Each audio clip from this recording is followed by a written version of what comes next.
Okay, welcome back. Today we're going to talk about Chapter 9, and this is part of the unit on understanding how bacteria change and adapt to their environment.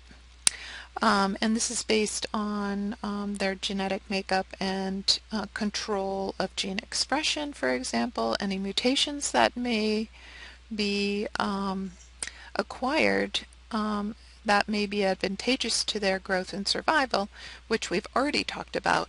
But there are also some changes that can occur even without replication of the bacteria that can be dramatic in their ability to adapt to their environment because they're gaining a large amount of genetic information at any one time. And this is through horizontal gene transfer, and that's what I'm going to focus on today. So you can read over these objectives on your own as usual. And again, as usual, I have some key terms that you should learn from Chapter 9.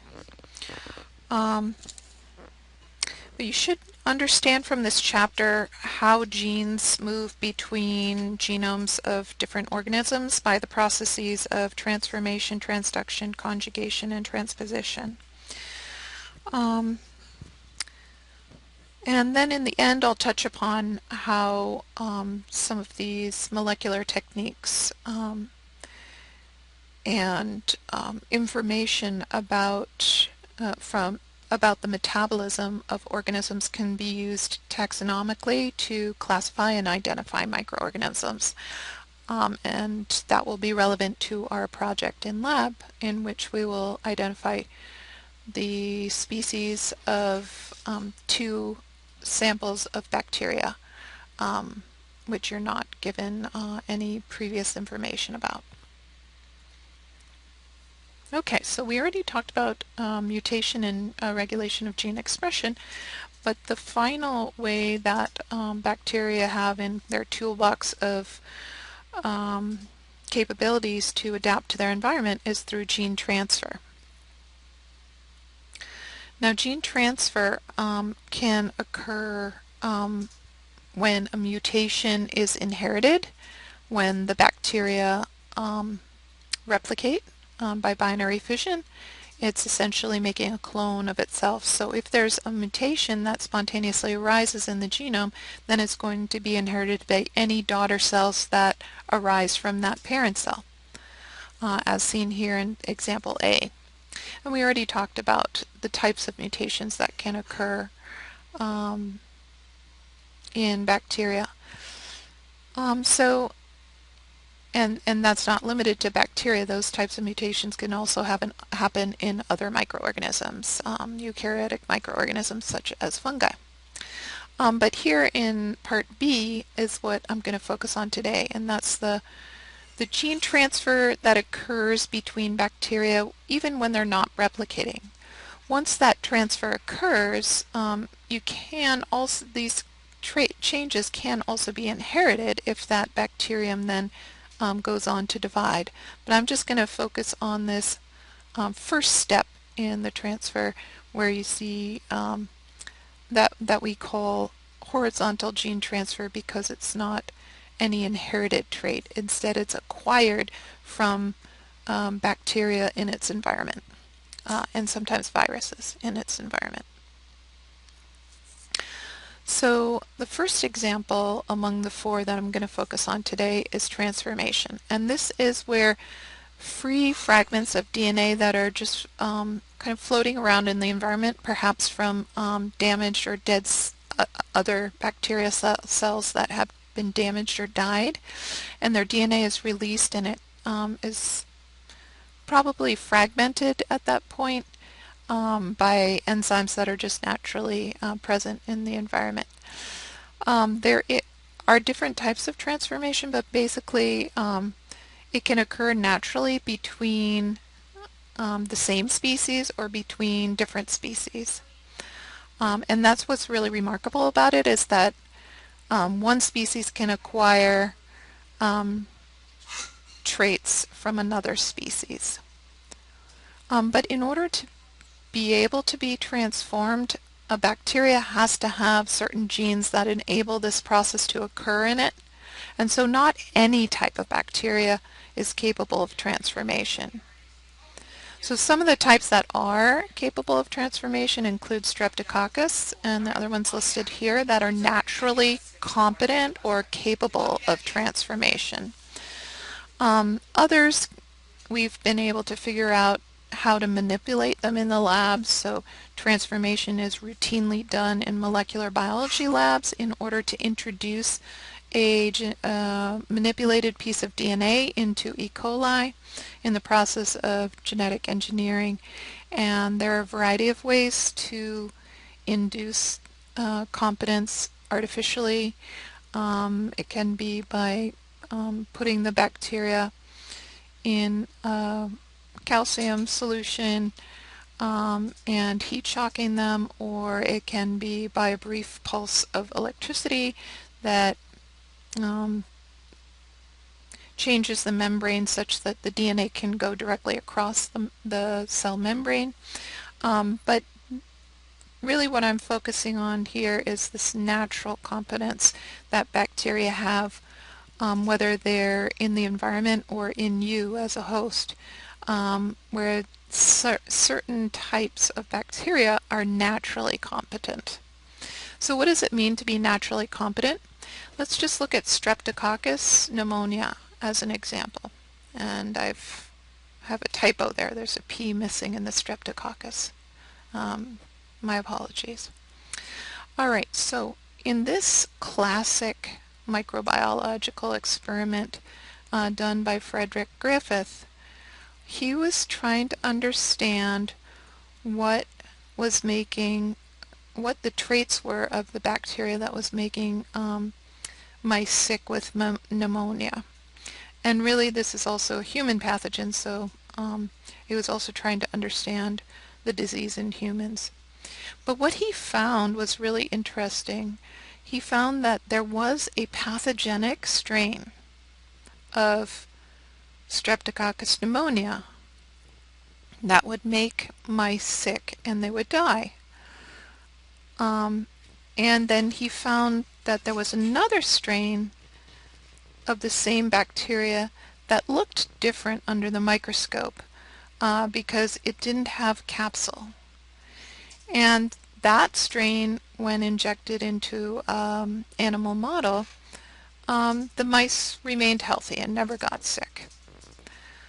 So here we have a direct study of what is making one strain of bacteria pathogenic and another strain not. And so he did a rather elegant manipulation of the initial two conditions, A and B, where in C he introduced, before he introduced the bacteria, the pathogenic bacteria, into the mouse model, he first heated it and killed it. So it was still intact, but it was no longer able to replicate and reproduce. And by introducing those bacteria into, even though they were pathogenic bacteria, but by introducing those into the mouse model, he found that the mice were perfectly healthy, and he couldn't isolate any bacteria from those mice.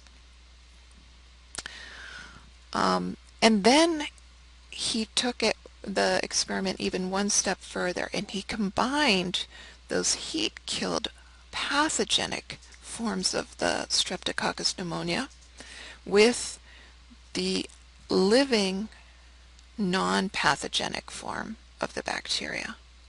He mixed those two, injected them into an animal model, and found that the mouse got sick and died. From the dead mouse, he was able to isolate colonies of bacteria, and when he looked under the microscope, instead of finding the non-pathogenic morphology, where it was not encapsulated, he found the pathogenic morphology of encapsulated bacteria. So how did this happen? Well, we now understand that this was a recombination event, an example of horizontal, not vertical, but horizontal gene transfer that occurred initially that was then passed on and inherited by the bacteria that grew in the mouse and eventually made it sick and died, caused its death.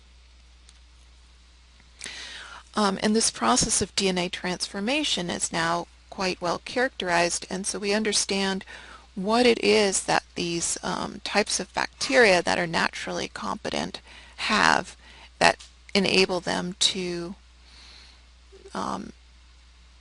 gain genes from DNA in their environment and actually incorporate these genes into their genome. So here's a figure 9.1 from your book, and it shows the steps that are necessary for during DNA transformation. So there's a product that's produced by bacteria when they're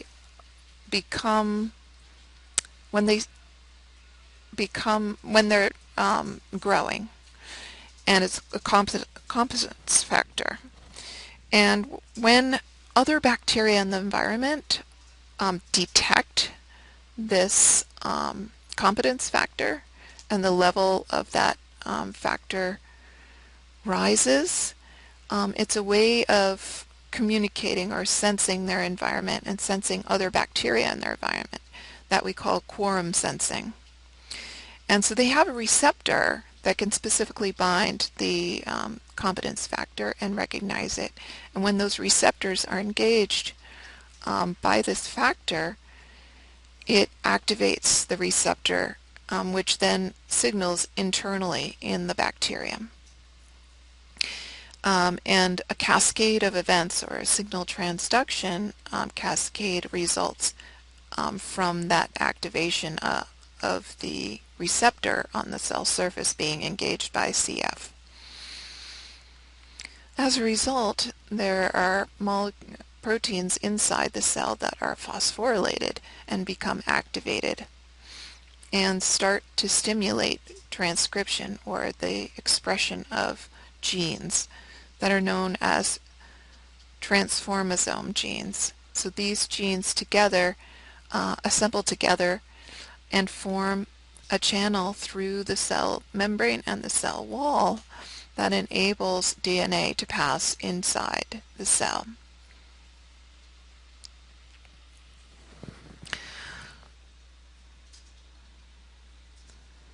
So remember that the transformosome is not normally expressed when the bacteria are growing and not in a very dense population. The transformosome would not be present. But once there are many other bacteria in their environment, then the transformosome is assembled and expressed. That's really a quite remarkable efficiency that the bacteria have of only expressing this complex of proteins that enables them to take in DNA when there would be DNA present, because if there are no other cells in their environment, then there's no chance that they would be able to gain any DNA from other organisms.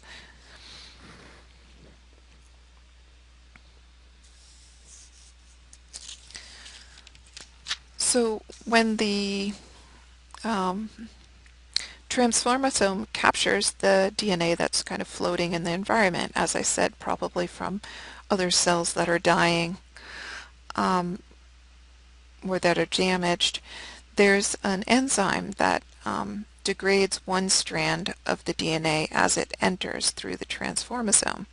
So there's only a single strand of DNA that actually gets into the cell. And if there's some sort of complementarity within the genome, then that cell can that DNA fragment can be incorporated into the chromosome of the bacteria by recombination.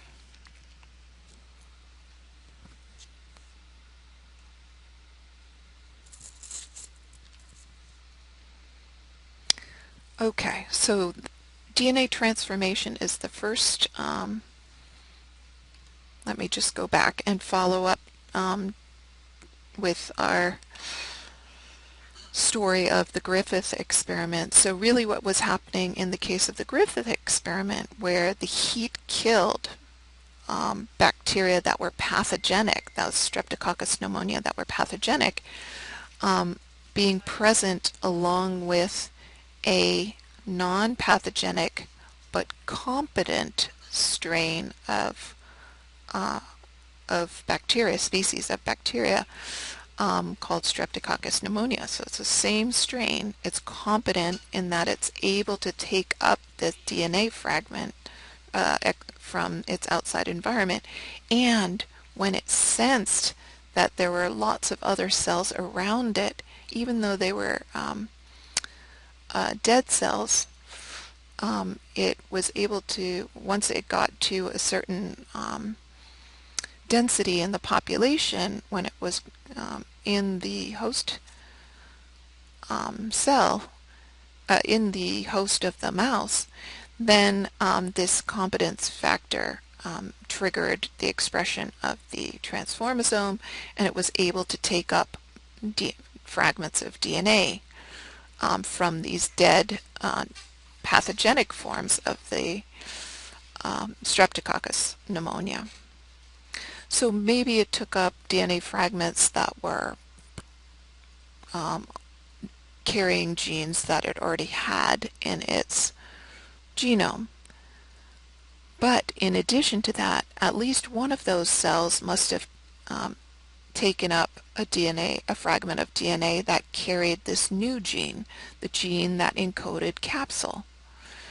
And in that way, the non-pathogenic form of Streptococcus pneumonia in that particular cell became the pathogenic form, because it now had gained new genetic information through this horizontal gene transfer event of DNA transformation. And it was now not the same strain at all, but now a pathogenic strain of Streptococcus pneumonia.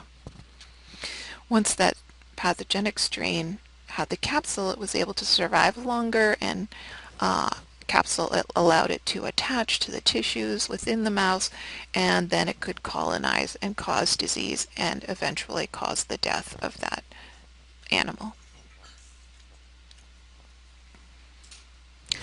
So another way that genes can be transferred horizontally without the need for replication is through the process of conjugation. And conjugation involves a special appendage, a type of pilus called the sex pilus or an F pilus that grows or protrudes out from a special type of cell, a donor cell that has a genes encoding for this special form of pilus. And some microbiologists like to call this process bacterial sex because it's a gaining of a lot of genetic information in one step, in one interaction with another bacterium. So in the normal process of binary fission, there's very little change to the genome that occurs. So the characteristics and the traits of that bacterium would be very stable. But in the case of these examples of horizontal gene transfer, such as conjugation, there's entire genes or sets of genes that can be acquired from one bacterial cell to the next. And in the case of conjugation, an entire plasmid worth of DNA can be transferred during this process. So there are actually 6 steps that have been defined in order for conjugation to occur, and that always occurs between 2 cells, a donor cell and a recipient cell. The donor cell is designated F plus because it has the F factor, and it can only interact through this sex pilus with an F minus cell. It will not interact with any other F plus cells in its vicinity. So the first thing that happens is that formation of the sex pilus. It attaches to receptors that are present on the recipient cell, on the outer surface of that recipient cell. So there's a physical attachment, a physical connection made. This pilus then contracts and draws the 2 cells closer together. The pilus is a bit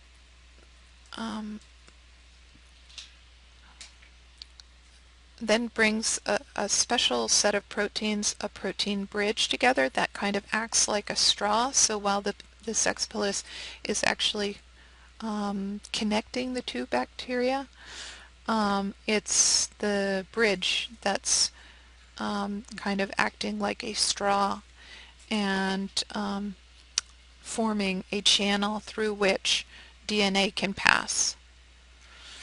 So remember when we learned about plasmids, they have their own separate origin of replication. Separate, I mean from the chromosomal DNA in the bacterium. And so they can carry out replication at any point, even if the chromosomal DNA is not being replicated. So during this 3rd step, an enzyme breaks the connection between the backbone of the plasmid DNA at this point, and the 5' end begins to be transferred through this kind of straw-like channel formed by the bridge. And then the replication machinery of DNA polymerase begins to make a copy of the plasmid that's present in the donor cell, while at the same time the other strand, the non-coding strand, is being transferred through this bridge to the new recipient cell. Once that occurs, once enough of that DNA is transferred through the cell, again in the recipient cell, replication occurs.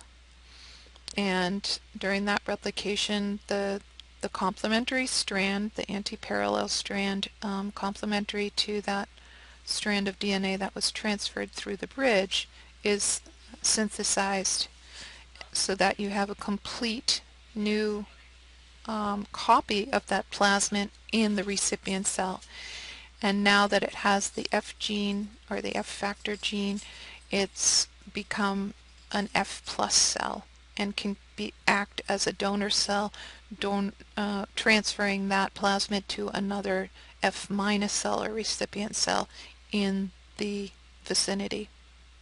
So what eventually happens is, if you have even only a single donor cell present in a population of F minus or recipient cells, is that all of those cells, if given enough time, will become F plus cells and receive that plasmid DNA.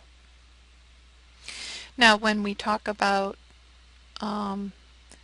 genes for antibiotic resistance, which are often carried on special kinds of plasmids called R or resistance plasmids, then this becomes quite significant, where as an infection occurs, if even just a single F positive cell is present that has a plasmid encoding a gene that renders resistance to an antibiotic, such as methicillin or penicillin, in the case of methicillin-resistant Staphylococcus aureus, then the rest of the population will be able to become resistant through this process of conjugation.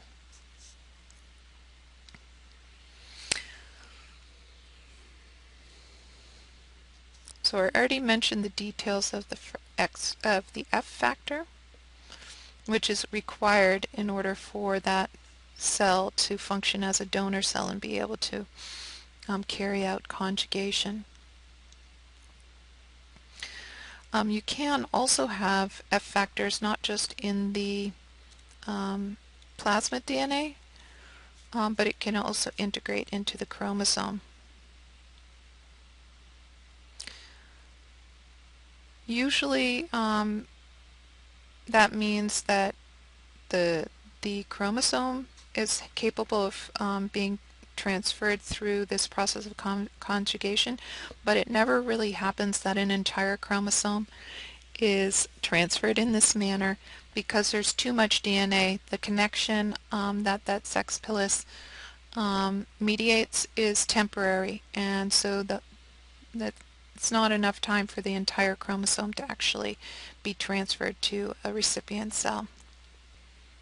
The X factor, there can, as I mentioned, be this process where it integrates into the host cell genome and it becomes a high frequency F factor because some of those genes, when it then excises back to the plasmid form, can be carried along with the F factor plasmid. So you can see here in this diagram, the F factors DNA is represented in purple, whereas the chromosomal DNA of the bacterium is represented in gray. And by step 5, you can see that some of that gray, some of those genes from the chromosome have now been incorporated or transferred to the F factor plasmid.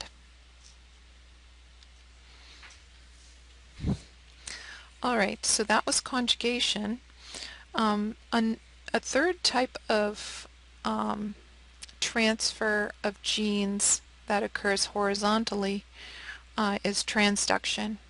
And this is interesting because it actually involves an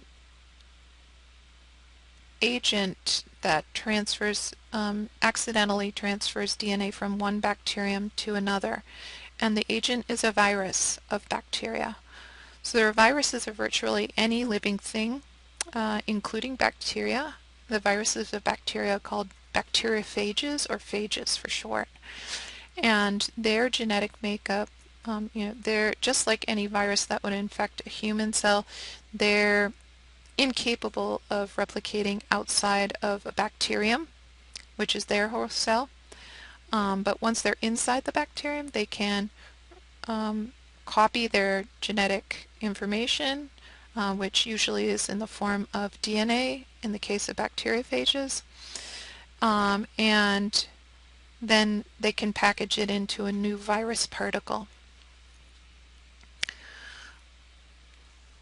Sometimes when that happens, and then once they've completed that process of making many new virus particles, usually the bacterium is lysed because there's so many that it ends up, the bacteriophage actually has enzymes that will break down the cell wall and weaken it so that the cell, the bacterial cell, lyses, releasing the viruses of the bacteria, the bacteriophages. And then they can go ahead and attach to other bacteria that are in the environment there. So in the case of most of the time when a virus, a bacteriophage is infecting a bacterium, it's just replicating its own DNA and packaging that into the virus particles. But as part of that process of infection, the host or the bacterial DNA of that bacterial cell is broken down. And so sometimes those fragments of DNA that are not viral, instead they're bacterial, are packaged by mistake into the virus packaging, and they're released and can go on because of these other parts that are assembled, other parts of the virus that are assembled to make a mature virus particle, are necessary for attachment and infecting a new cell. It means it can actually attach and infect to a different bacterium, and now it's injecting not its bacteriophage DNA, but the fragment of DNA that it picked up from the previous bacterium that it just infected. Now, because bacteria have certain conserved genes, etc., this could mean that the fragment of DNA that was just injected by the bacteriophage can actually be incorporated into the genome of that host cell, that bacterial cell, through the process of recombination. So this process is called generalized transduction, where there's that accidental packaging of a small piece of the bacterial DNA instead of the bacteriophage DNA. In other cases, specialized transduction, the bacteriophage is one of these examples where instead of just making more, replicating its genome and making more viral particles, it incorporates into the genome. So here you can see the bacteriophage, or the virus DNA, is here in purple, and it recombines and integrates itself thanks to enzymes that are also released into the cell with the viral DNA that enable it to cut and ligate its DNA into the bacterial host cell genome. So it can be induced to then make more phage and lyse the cell and be released. And what can happen when it excises from the host cell genome is that it can pick up, along with its own viral DNA, it can pick up a bacterial gene. And then once it infects another bacterial host cell, not only does the viral or bacteriophage DNA enter the cell, but also that gene from the previous host cell. So here that gene is represented as a capital D gene, gene D, which can then integrate along with the phage DNA into the newly infected bacterial host cell. That's what we call a transduced cell, and it can confer new traits. So in the case of pathogens, this is relevant because toxins, so genes that encode toxins that are the causative agents of damage when the bacteria are causing an infection in a host such as you or I, can be transferred from one cell to another bacterial cell by the bacteriophage. And in fact, there was a toxin in Shigella, a gram-negative bacterium that causes shigellosis, a severe form of diarrhea. And the symptoms of that diarrhea are severe because of Shiga toxin, which is a gene encoded in the chromosome of Shigella bacteria. But through the process of specialized transduction, the Shiga toxin is now found in some pathogenic forms of Escherichia coli, called enterohemorrhagic E. coli, the type of E. coli that's pathogenic and causes bloody diarrhea.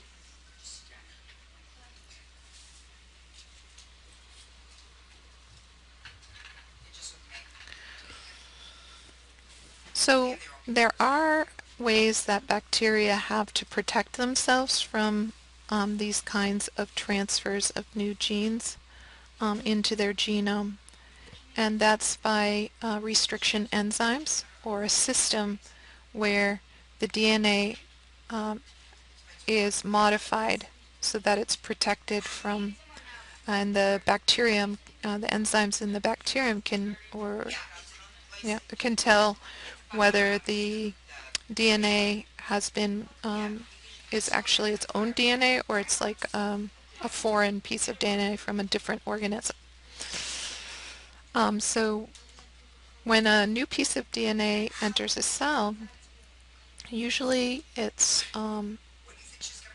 broken down and cleaved into many small pieces that are pretty much useless. It wouldn't contain an entire gene, by the presence of restriction endonucleases that are able to internally cleave both strands of DNA. And so they are destroying any DNA that might enter the cell. Not all cells have this, and as I mentioned, some have the nucleases that degrade one strand. In the case of DNA transformation, those competent cells degrade just one strand but not the other. But in general, this system of restriction and modification of the DNA in the form of methylation enables bacterium to tell what their own genomic or chromosomal DNA is and distinguish it from some other piece of DNA that's entering the cell. Finally, I want to touch upon a form of DNA that is commonly known as jumping genes. These are transposons, or transposable elements. They are short fragments of DNA that, unlike plasmids, they don't have their own origin of replication, so they can't be replicated outside of a larger piece of DNA like the host cell genome. But they can, because of the nature of their sequence, can be read. It reads identically in two different directions. So they have these palindromic sequences that are highly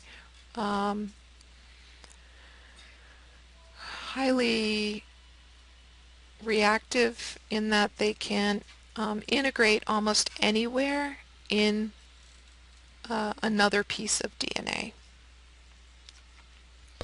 And they encode an enzyme called transposase that helps them to carry out this step of integration. So these are short sequences, usually around 1,000 base pairs. And those are the simplest forms of jumping genes, or transposons. And they always carry the transposase enzyme, the gene that encodes the transposase enzyme. Without that enzyme, they wouldn't be able to incorporate into another piece of DNA.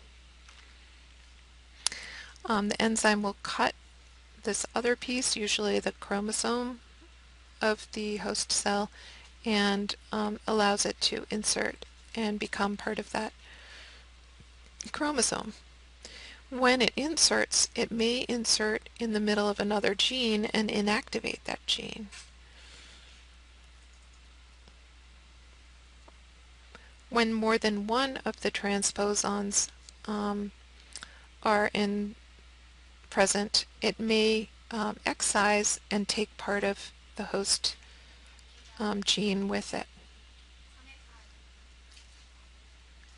And here's a graphic of how the transposase helps to remove, by cutting these staggered cuts, and move the transposon from its original site.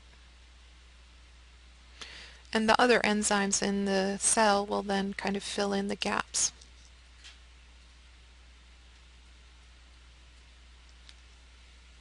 So one of the things that can happen is that genes for antibiotic resistance can be incorporated into these transposable elements.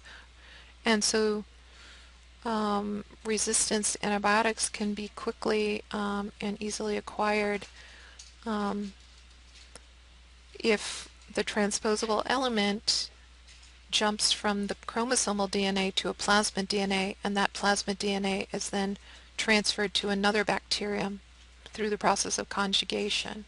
So without combining those two processes, the transposons just are maintained within a single cell.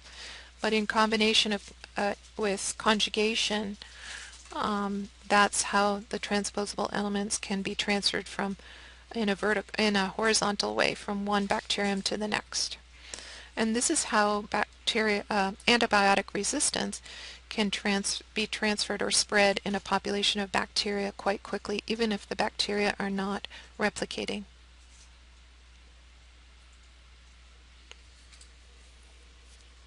And here's a graphic of how that transposon can hop from the plasmid to the chromosomal DNA. So this is expected or predicted. This is what happened in the case of antibiotic resistance and the arising of forms of antibiotic or strains of antibiotic resistant bacteria like MRSA. In fact, there was a documentation of a patient that entered a hospital with an infection caused by the bacteria Enterococcus faecalis, but while getting treated with antibiotics at the hospital, got sick with another bacteria, Staphylococcus aureus. And it is thought that because an outbreak resulted, because there was an outbreak of Staphylococcus aureus on the same ward as that patient was, that occurred after that, it's thought that the two bacteria in that patient were the origin of this resistant form.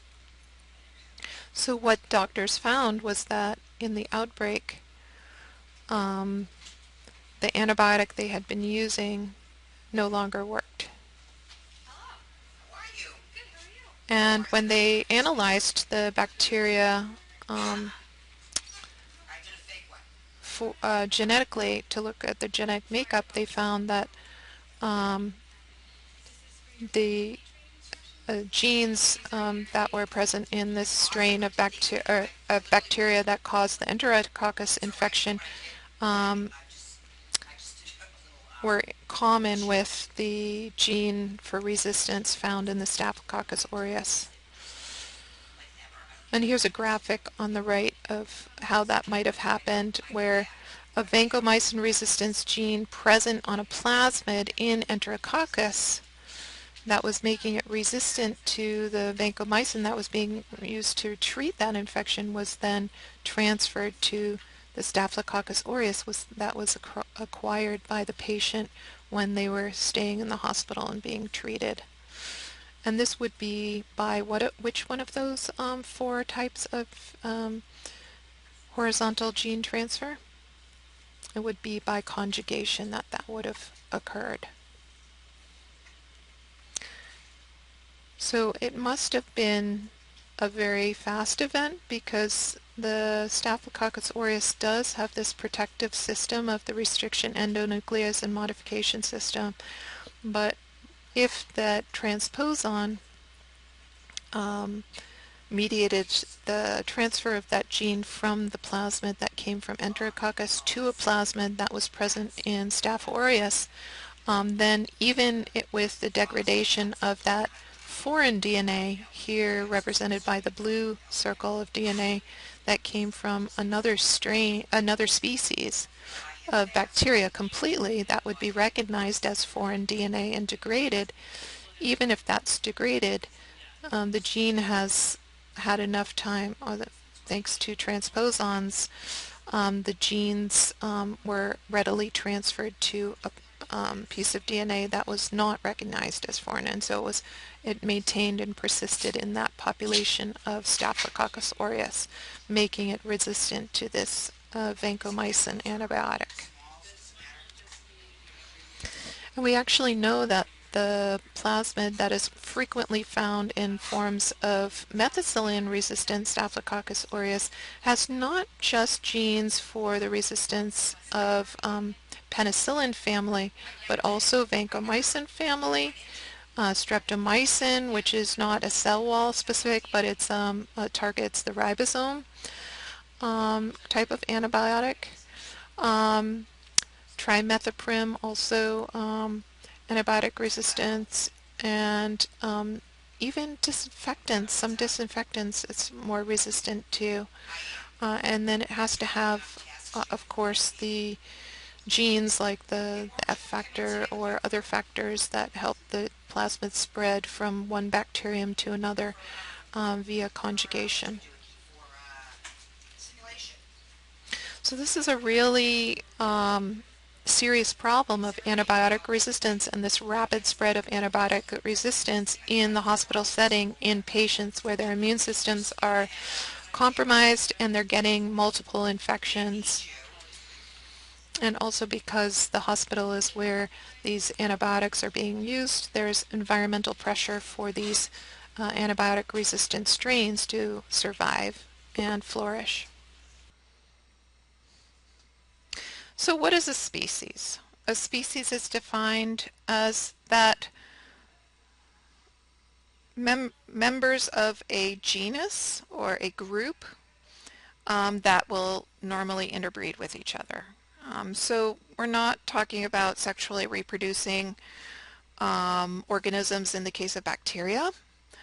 They reproduce asexually by binary fission, and so that really can't be the basis for classification.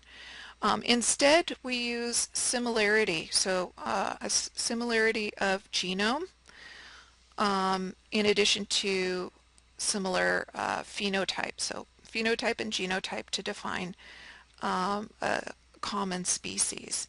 And really with the advent of genotypic methods can we understand, we've been able to actually reclassify some microbes, some types of bacteria that we thought were in the same genus, maybe even the same species, and we've been able to distinguish them as actually being in a completely different genus or different different species within the same genus.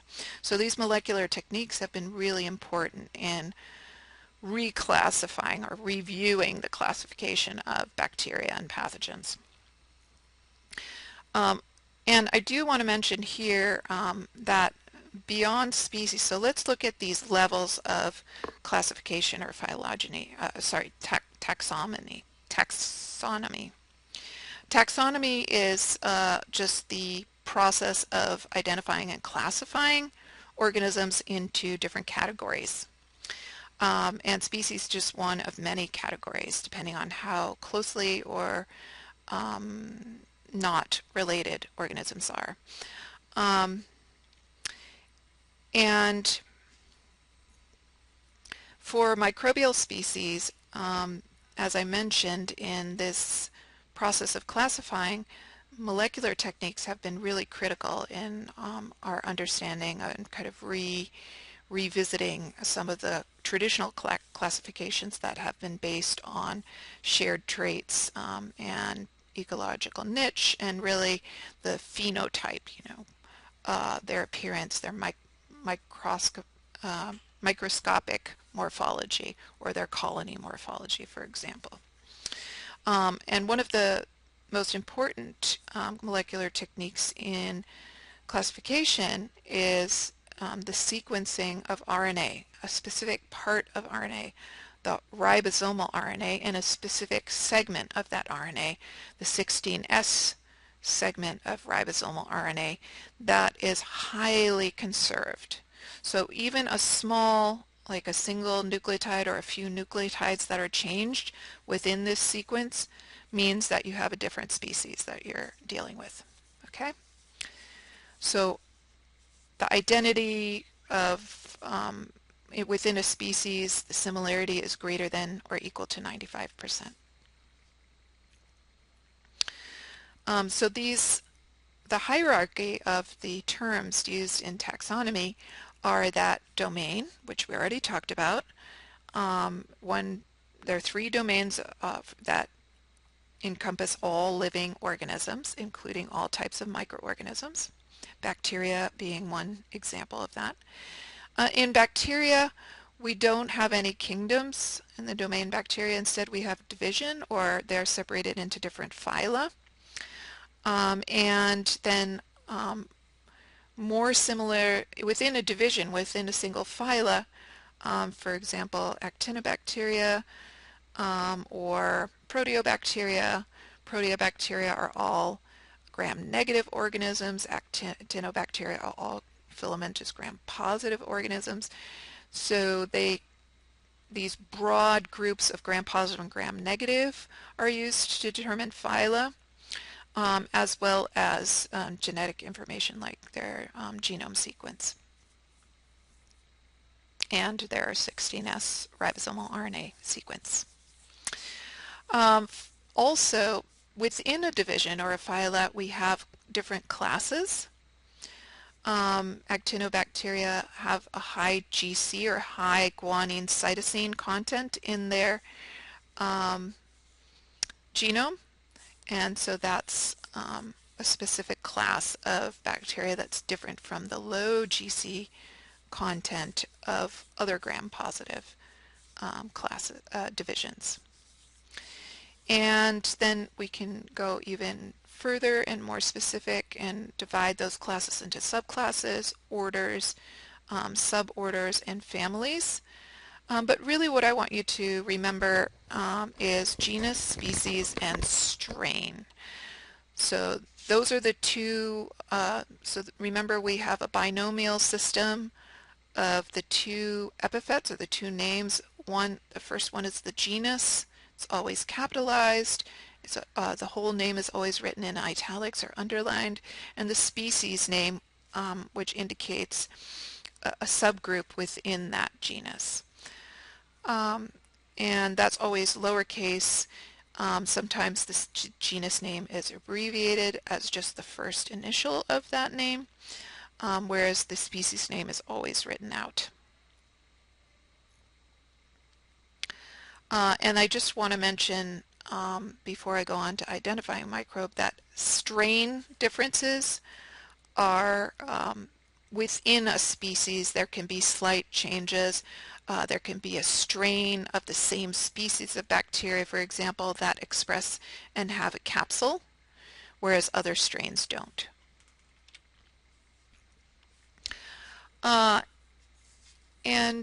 So I want to go over the process of identifying a microbe, and pay attention to that more so than the classification of microorganisms, because this is relevant to our lab work in the second part of the semester.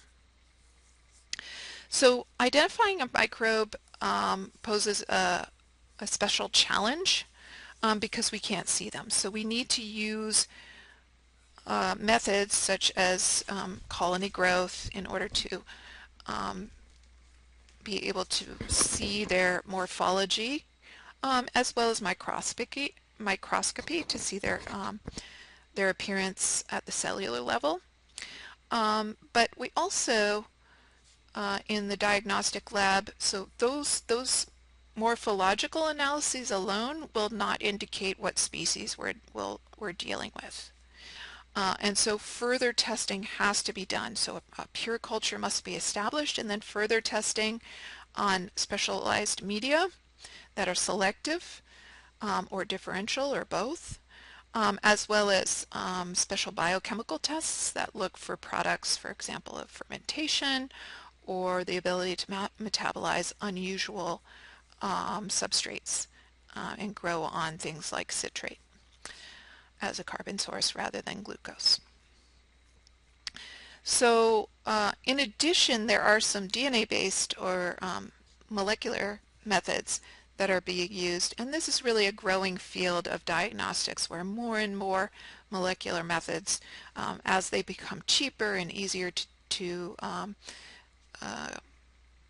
do, they become more a larger part of our diagnostic toolkit in identifying pathogenic microorganisms. So, but really in the end, identification relies on both phylogeny, or this DNA-based approach, and the phenotypic traits that we find for the organism we're studying. And one useful way to kind of put all of this information together and make our final identification is to use a dichotomous key, which is a kind of a flow chart of yes, no, or possible outcomes of different diagnostic tests that we use in the process of identification. Okay, this can be time consuming and require a lot of steps, and some of these tests can require overnight growths, and so in a clinical setting where time is critical, identifying a pathogen may not be practical. It may just be more practical to just do a gram stain so that you know at least what type of treatment would be appropriate in the case of a bacterial infection, or automated tests are used to make a final identification, which run kind of in series a whole bunch of tests at once on the patient sample. So let's look at how a dichotomous key works. It starts out with either listing a test or a result. Here, this one lists a series of results, and these results would be, for example, a gram stain could have a possible outcome of either being gram negative or gram positive. And then the flow chart is continued only on that result that is found for that particular sample. So here in the microscopic morphology, it could have a pretty wide, more than 1 micron, a very narrow, less than 1 micron width, or it could be larger than that, 1 to 3 microns. And what was found was a 1 to 3 micron cell width, and so the flow chart is continued from that point. So the next test was looking at the microscopic morphology again, and at the shape of the filament, which was curved rather than coiled, and special stains can be done to look for, and so we continue the flow chart from this curved morphology, and special stains can be used, or special microscopy techniques can be used to identify if there's a sheath present around that filament. In this case, it is showing both possibilities. In the case of Thiothrix, there would be a sheath, whereas other types of organisms, Flexibacter, would not have a sheath, and here it's showing some other possibilities. But when you're looking for the identification of a single sample, you would only follow and continue the dichotomous key until you came to the identification of that matched your tests. Okay, so here it's showing all of the possibilities. If you had Flexibacter, you should find that there's no sheath, that a motility test comes out positive, and that there's, on biochemical tests, there's no sulfur present.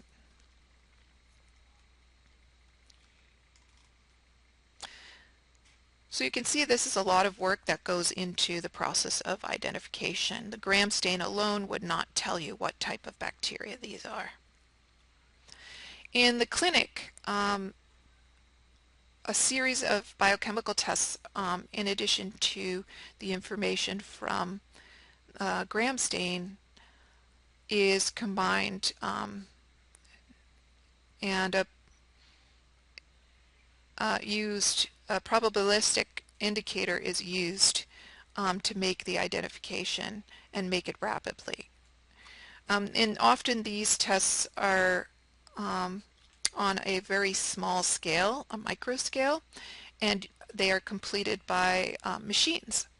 So the lab tech would inoculate the patient sample into the wells and then place the entire plate in the machine, and the appropriate reagents would be injected into each well to see the color change. And most biochemical tests, as well as media tests, have some kind of color indicated present so that we can easily see a difference in the outcome.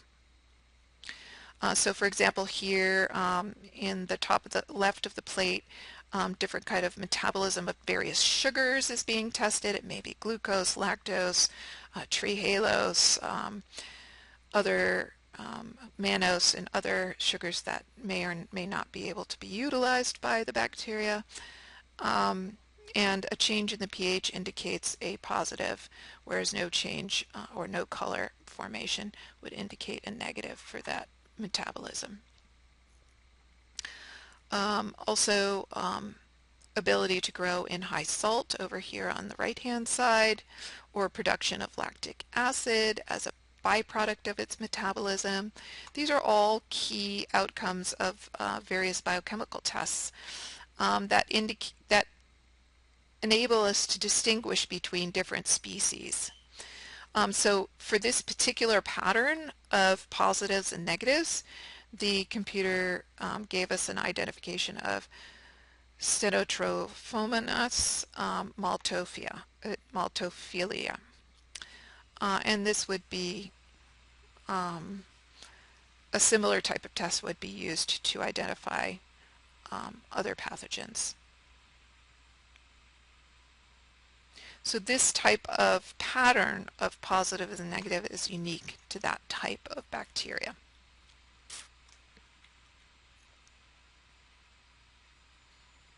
And we'll be doing many of these tests on a larger scale in the lab, so you'll have a feeling for how this works. All right, and finally I'm going to leave you with some practice problems to use in preparation for our next exam.